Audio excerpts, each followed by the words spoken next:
Hello, good morning. How are you today? It's Sunday.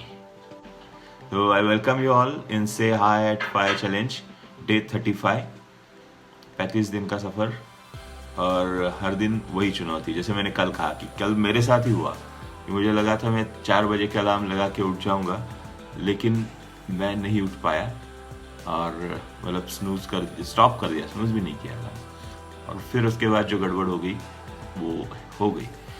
But फिर भी अभी तक ये हो रहा है, इसका मतलब हम पूरी तरह से इस आदत को अपने अंदर नहीं इंस्टॉल कर पाए हैं. तो होगा, धीरे धीरे ये करेंगे. लेकिन जो भी है, जैसे मैंने कहा कि स्लीपिंग पैटर्न का ध्यान रखना है. स्लीप को निगलेक्ट नहीं करना है, क्योंकि 4 चीज़ें होती है, बेसिक चीज़ें होती है जो इस बॉडी के साथ मिलती है. जब हम आ जाते हैं इस व्हेन वी आर बॉर्न, तो हम सबको पता है कि फूड, वाटर एंड स्लीप जो बेसिक चीज़ें होती है. और बेसिक उनके साथ जो ये जितनी आसानी से आ जाए, जितनी आसानी से मिल जाए, उतना अच्छा. कि जैसे बोलते हैं ना, तकिए पे सर रखते ही नींद आनी चाहिए, तो वो अगर होता है तो that's the best thing to do. That's the best thing to have best quality sleep is one thing. और हम निगलेक्ट करते हैं वो चीज़ें, वही होती है कि खाना, पानी पीना और सोना. क्योंकि खाते टाइम बहुत बार ऐसे होता है कि हम जाते जाते खड़े खड़े खा ले, एक सैंडविच ले लिया, एक फल ले लिया, खा लिया, या वड़ा पाव खा लिया. प्रॉब्लम वो नहीं है कि हम क्या खा रहे हैं. जो भी खा रहे हैं हम, यदि उसकी तरफ ध्यान दे के नहीं खाते हैं, उसका रेस्पेक्ट करके नहीं खाते हैं, तो कुछ फ़ायदा नहीं है. क्योंकि वो लगता नहीं है अंदर जाके वो जहाँ पे जाना चाहिए, उसका सही मायना पेट भरना नहीं है. उसका सही ये है कि रिचार्ज होना है, री एनर्जाइज करना है, इट्स रीफ्यूलिंग. तो उसका फ़ायदा नहीं होता है. वो एक है, पानी पीते टाइम भी वही होता है कि लोग खड़े खड़े पानी पी लेते हैं, जाते जाते पानी पी लेते हैं. अब ये जब तक हम बिल्कुल मतलब अभी कोई दूसरा रास्ता ही नहीं है तब करे तो ठीक है, लेकिन पानी भी बहुत शांति से पिए तो उसका फ़ायदा है. बैठ के आराम से एक एक सिप लेके, बिकॉज वो तो रिकमेंड किया जाता है, जैसे मैंने पहले भी कहा था कि चू your water and drink your food. कि खाने को 32 बार चबा के उसका जब तक रस नहीं हो जाता मुंह में और आप निगल नहीं लेते, उस रस को पी नहीं जाते, तब तक खाना निवाला अंदर नहीं जाना चाहिए. भले ओवरऑल कम हो, लेकिन वो है सेम पानी का है. एक एक सिप, धीरे धीरे, एक एक घूंट पीना है. और स्लीप का जो मैं कह रहा था कि नींद का बिल्कुल ध्यान रखना है. जब नींद 6 से 7 घंटा हम नहीं पूरी कर लेते, तो धीरे धीरे बैकलॉग होता है. वो 8 दिन के बाद, 10 दिन के बाद प्रॉब्लम करना शुरू कर देता है. तो मुझे लगता है कि ये बहुत ज़रूरी है और ये करना चाहिए. और ये जब तक नहीं करते, तब तक हमारे ये 5 बजे जागने का फ़ायदा भी नहीं है. और ये सच्चाई हमें पता होती है, ये सच्चाई हम खुद को पता होती है, क्योंकि हम ये फेस करते हैं, हम ये जी लेते हैं, हम ये एक्सपीरियंस करते हैं. और जब तक कोई भी सच खुद एक्सपीरियंस नहीं करते, किसी को हम कुछ नहीं कह सकते, किसी से कुछ नहीं कह सकते, कह के भी फ़ायदा नहीं है. मतलब जब हम सवेरे जागते हैं और किसी और से कहते हैं कि हम लोग जागते हैं, तो हमें ये फ़ायदा होता है क्योंकि हम लोग एक्सरसाइज कर पाते हैं और हमारे लिए टाइम मिलता है. तो हमें एक मेडिटेशन का टाइम मिलता है. हम अपने आप पे, अपने गोल्स पे फोकस करते हैं, हम अपने गोल्स के बारे में सोचते हैं, हम हमारी लाइफ के बारे में सोचते हैं. और ये सारी चीज़ें हम पा लेते हैं इस पावर आवर से. ये जब हम दूसरे से कहने जाते हैं कि दूसरे को इंस्पायर करने के लिए डेफिनेटली हमें कहना चाहिए, लेकिन जब उनसे, तो उन्हें जब तक इस बात का एक्सपीरियंस ना हो, वो कभी नहीं मानते. एक्सपीरियंस हो जाए तो वो खुद ही आपको बोलेंगे कि ऐसा है. तो जब तक हमें एक्सपीरियंस नहीं होता, और ये सच, तो इसीलिए सच का एक्सपीरियंस जब तक नहीं होता, सच कभी कोई नहीं मानता. जैसे गैलीलियो हुआ करता था पुराने ज़माने में. एक हम सबको पता है, he was a scientist, he was a mathematician, physics. तो ये गैलीलियो के ज़माने में, मतलब मैं 1000 साल पहले की बात कर रहा हूँ, तो उस ज़माने में बहुत सारे मिसकंसेप्शंस थे. ऑब्वियसली ओवरऑल ये सिविलाइजेशन एग्जिस्टेंस में आके ही कुछ 1000-2000 साल हुए होंगे, तो पहले से जो बिलीफ्स थे वही बिलीफ्स को लोग फॉलो कर रहे थे। उनमें बहुत कुछ शामिल था और बहुत सारी चीज़ें नई आनी भी थी। अभी तक इन्वेंशंस नहीं हुए थे, डिस्कवरीज नहीं हुई थी। ऑब्वियसली लोग पहले वाले जो पुराने ख्याल थे, पुराने जो भी विश्वास थे उनके, उसी को लेकर चल रहे थे, उसी को मान रहे थे। इसी बीच ये गैलीलियो आता है, उसने पूरा रिसर्च किया, तारों का रिसर्च किया, पृथ्वी का, सूर्य का रिसर्च किया, और जाके वो बोला कि सूरज पृथ्वी के चक्कर नहीं काटता, पृथ्वी सूरज के चक्कर काटती है। It's not the sun that revolves around the earth, it's the other way around. आज तक के लोग मानते आए थे कि सूरज उगता है और सूरज का अस्त होता है, धीरे वो ऐसे पृथ्वी के ऊपर आता है, चक्कर लगाता है, अस्त होता है, फिर और एक चक्कर लगाता है। अब तक लोग ये मानते आए थे। अब ये गैलीलियो भाई साहब आते हैं और बोलते हैं कि नहीं, ऐसा उल्टा है, पृथ्वी जो है वो सूरज के चक्कर लगाती है। हंगामा हो गया, लोग भड़क गए, चर्च भड़क गया, क्योंकि उस टाइम वही गवर्निंग था और लॉ मेकर्स थे, तो वो भड़क गए। गवर्निंग बॉडी जो राजा वाजा थे वो लोग भी ऐसे कैसे कोई कह सकता है। आप भगवान के खिलाफ नहीं जा सकते, गॉड के खिलाफ, चर्च के खिलाफ, लॉ के खिलाफ नहीं जा सकते। ये आज तक का बिलीफ है, आज तक हम इसे मानते आए हैं।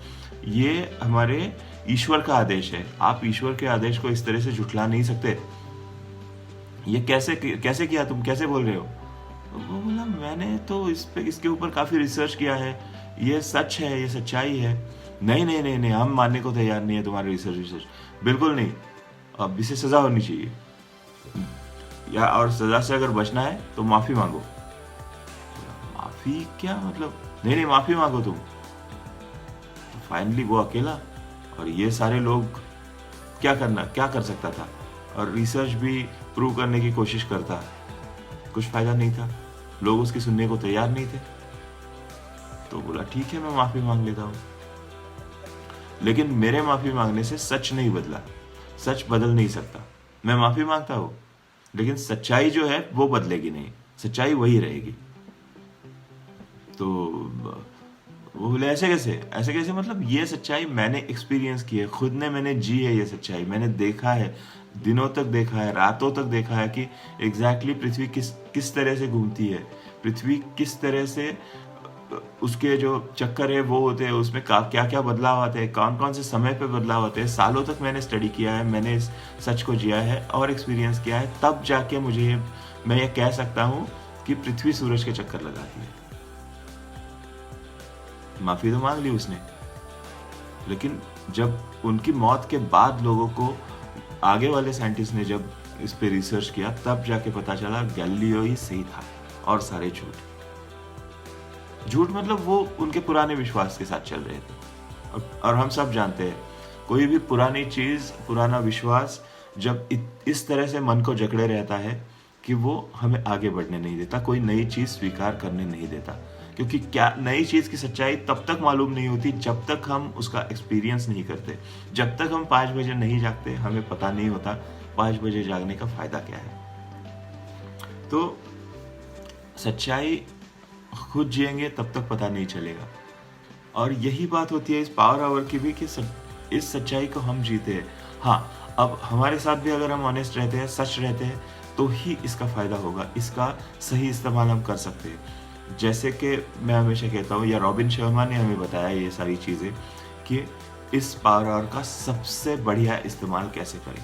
इसके लिए उन्होंने वो 20-20-20 फॉर्मूला का एक बहुत आसान तरीका बताया है कि इस पावर आवर को, इस विक्ट्री आवर को किस तरह से 3 हिस्सों में बांट के हम उसमें से ज़्यादा माइलेज ले सके।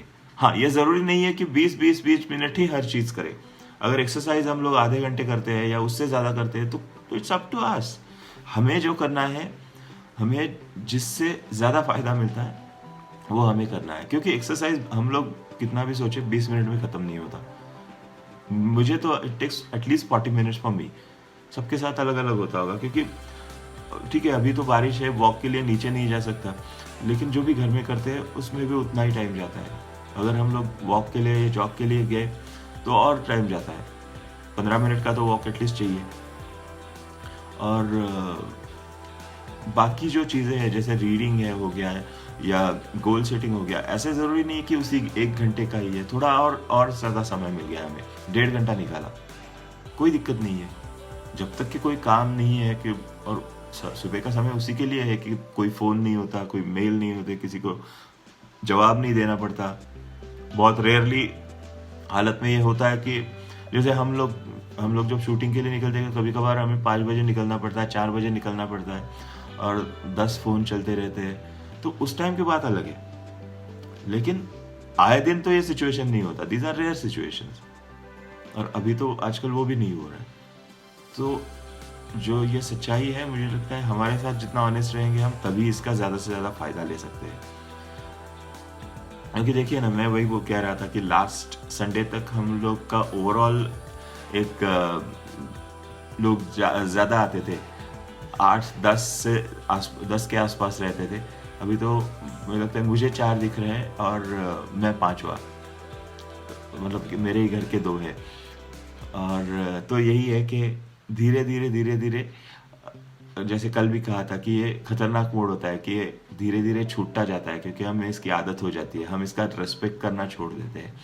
और जब तक इसका हमेशा रिस्पेक्ट करते रहेंगे और ये खुद से, ये मन से करते रहेंगे, तब तक हम जागते रहेंगे सवेरे।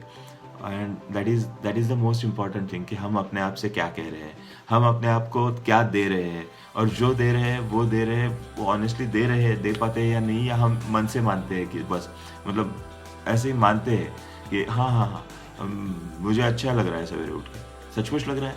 अगर सचमुच लग रहा है तो उठ के फ़ायदा है, नहीं तो फ़ायदा नहीं है। तो कल से नया वीक शुरू हो रहा है, तो मुझे लगता है वापस से प्लान करते हैं डे। हम लोग जो यहाँ पे है उनके लिए तो कुछ ये नहीं है, ये मैं इनके लिए कह रहा हूँ कि ये वीडियो वैसे भी रहता है फेसबुक पे, बाद में लोग आके देखते हैं, या मैं यूट्यूब पे शेयर करता हूँ। तो उनके लिए है कि कल से नया दिन है, एंड प्लीज़ प्लान टुडे। आज का अगर दिन सही से प्लान करते हैं तो कल जल्दी जागना संभव होगा और उसका मैक्सिमम इस्तेमाल करना संभव होगा। तो please plan it today well, so that you wake up early tomorrow and make the most of it. So have a great Sunday, enjoy yourself, spend time with your family, plan your day and have fun. See you tomorrow in Say Hi at 5 Challenge के day 36 में, and be happy, be safe, enjoy, bye.